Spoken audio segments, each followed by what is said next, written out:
څومره د برکت شپه ده چې الله تعالی د انسان د ټول کال ګناهونه د دې یوې شپې په عبادت باندې ورمعافوي. لیکن شپږ یو داسې بدبخته انسانان دي چې الله تعالی د شب برات په شپه باندې و هغو ته بخښنه کوي. په هغو کې اول کس چې د مور و پلار نافرمانه وي، د مور و پلار خبره نه مني، نو الله تعالی و دې کس ته هم وکور کړي چې دا شپه خو را روانه ده، اوس تلا له خپلو مور و پلار څخه بخښنه وغواړي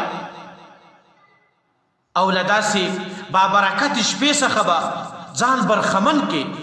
او دوهم هغه کس دی چې هغه زناکار وي، دې شپه باندې الله تعالی و زناکار ته هم بخښنه کوي.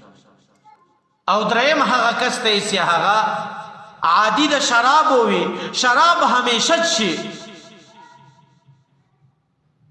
او څلرم هغه کس دی چې هغه پر خپلو قریبانو باندې، پر خپلو دوستانو باندې شفقت نه کوي. او پنځم هغه کس دی چې هغه چغلخور وي، د یوه خبره یوه ته وړي، د بل خبره بل ته وړي. دې کس ته هم الله تعالی په دې شپه باندې مغفرت نه کوي. او شپږم هغه کس دی چې هغه سروز همیشه اوري. الله اکبر. زموږ ستاسو ځوانان د هغو پر فیسبوک، د هغو پر ټیک ټاک باندې شپه ورځ د سروز سټوریانې چلیږي چې څومره کسان دغه ویډیو ګوري، د سروز اوري، په دې کې د ده پوره حصه ده، دی په دې کې پوره ورسره شریک.